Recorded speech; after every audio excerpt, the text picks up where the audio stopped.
prepare a homily, I usually go to the gospel and try to say something about the gospel. So I didn't pay too much attention to the other readings, and I'm kind of glad that I didn't, but it was a little bit difficult in thinking about the gospel today. But in a way, I'm glad I didn't go to the other readings, because if I've been said to be political, if I had read that book of Exodus reading, I wouldn't have very nice things to say about some of our politicians, and we don't want to get into that. But that's quite a reading from the book of Exodus this morning about the aliens and our whole immigration things and all the things that are going on in our country amongst our politicians at this point in time. Sometimes people, will say, well, don't want to be too political. But something I read in the paper yesterday, and in fact I had been invited to it, was 800, at least I don't know if that many showed up, but 800 pastors were invited by the American Family Association, which is a very conservative group that is against a lot of different things, had a meeting. They didn't want to say anything. It was a meeting for pastors. I probably should have gone. It was at the Rosen Hotel. So, and that's not the cheapest hotel around. And yet all the expenses were paid by some secret people that they won't say who funded this. So, when I thought to myself, Will, if I'm being said to be political, we don't know what's going on and being said in many other churches that are around here, both Catholic, Protestant, and others. So that's why we need to stay on top of things and looking at things from a more progressive viewpoint. We have to be aware of what other people are saying. But I didn't go to that reading today, and I went to this reading, and I thought to myself, the gospel, what can I say about this gospel? This is really tough, because when we talk and we give our homilies, how often do we refer back to these words of Jesus about loving God and loving our neighbor as ourselves? So what new things can we say about that? And I prayed and I said, Lord, what are we going to say about that? And the Lord said, well, why don't you talk about your motto as a church, so this can help us to understand ourselves. Now, a number of years ago, and I don't know how many, but it's more than 10, 15 years, the first church of this National Catholic Church really was formed in Fort Lauderdale, and Bishop Terry is still pastor there. And if you don't know where the motto came from, the motto is love without judgment. And when we started here, I tried to introduce another motto, all are welcome as well, but people seem to keep going back to this love without judgment. And in fact, when I went to when I was buying my car the other day, one of the general sales managers, I got to talking to him, and I gave him my car, and he saw it, and he saw love without judgment on there, and he really liked it. So, this is something that is appealing to people. We might ask ourselves why, and what does that mean as far as ourselves as the church is concerned? Now, first when I heard that, and maybe you did too, you had the thought, well, if we're in love without judgment, does that mean that we can do anything that we want? Does that mean that anything we do is okay? That there are no rules? I'd like to just say that that's not what it means. At least that's not the way I understand it.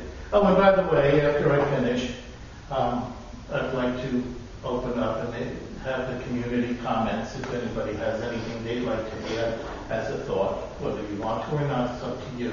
But if you have another little aside on today's readings, that's perfectly well to offer them. But anyway, getting back to this, when we speak about love without judgment, we're speaking about something that is at the heart of ourselves as a church. And that's why we are here, because all of us in some way have been alienated from the major body of the church, which is the Roman Church. We might ask ourselves, well, why are we alienated? And I think a lot of the reason is because of the judgments that continually come down. If you don't follow the rules, you're going to go to hell. If you don't go to church on Sunday, you're going to go to hell. If you don't do what the Pope says you're supposed to do, you're going to go to hell. If you don't listen to what Bishop Chapel wants to teach, you're going to go to hell. Him and the other bishops. This is the way that it seems to be. And it's true in the Protestant denominations as well. Just turn on your TV, you can hear a lot about that kind of stuff. But what we're trying to do, I think, is to be what Jesus was like. And when I think about Jesus, and I think about how he reacted to people, I don't see him doing judgment. I don't see him saying things are all right either. For example, the woman that was caught in adultery and they wanted to stone her. Jesus didn't say, it's okay. You can go back and you can do anything you wanted to do. You can continue on with your adulterous relationship, or the woman at the well who'd been carrying out a lot of different affairs in her life, and Jesus told her about that, and she was taken aback. Oh, you knew about that? But anyway, he pointed it out to people, but he never said, well, you're bad, so you're going to go to hell. And yet that's a lot of what we really hear, don't we? You're wrong, you're going to go to hell, or you're going to go someplace else like that. But Jesus didn't talk about those kinds of things. What Jesus talked about was calling people to be better in their lives. And I think that that's what we mean when we are talking about love without judgment.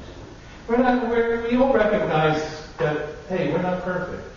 I'm not perfect. You're not perfect. None of us are perfect. Only God is perfect. So we try our best.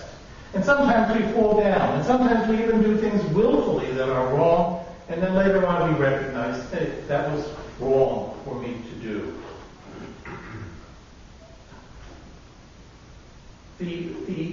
The objective fact is true, but Jesus doesn't judge that. Jesus said, well, all right, you did that, but come on. You can do better in your life. And that's the way that Jesus always called to people. And he reamed out people at times. He reamed out Peter. He reamed out some of the other apostles. He reamed out Thomas after his resurrection. He told them that they didn't do the right things, but he never judged them. He always did it in such a way that he called for them to grow and not to feel put down. And I think that that's one of the things that we mean, if not the things that we mean when we talk about ourselves as a church that should practice love without judgment.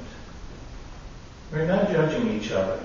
We can remind each other that, well, maybe what you're doing is not the right thing or the right way, maybe you could do better, but we're not judging each other. We're saying, well, then come on, let's be a little bit better in our lives. I think that that's the way that we can practice this love of God and love of neighbor and be the church that we need to be.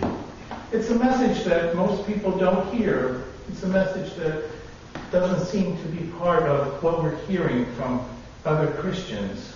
So I think that we need to be that voice that will speak out, even with a little seed, a little light here in the darkness that says, grow, be better, progress in your faith. Don't feel that you're judged. Don't feel that you're put down. But know that God loves you. And God loves you so much that he wants you to be with him no matter what you did in your life. And he's not judging you. You want to judge yourself, you can judge yourself. But he's not going to judge you because God just wants us to be with him always, in this life and in the next, because God loves us. And that's what we need to do. We need to love one another as God loves us. If you have any other thought on this, fine, or we can just take a moment to reflect on these beautiful words that Jesus gives us today.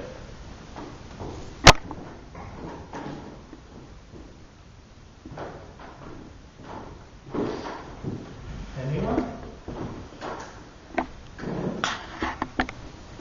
Yeah.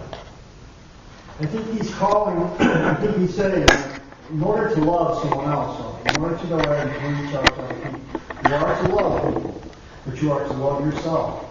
It has to start there, and it has to start with an informed conscience. You have to be aware. The whole idea of conscience, of being what is right and what is wrong. You have to be able to accept accept yourself and love yourself, and thereby reach out to other people and love them unconditionally, and help them love themselves. And it's, but that's my take. Everybody's take is good because you never know how much we can expand on this. And even if you don't agree, you can say you don't agree, but you might can help us all come to a better understanding of how to practice our faith and liberty.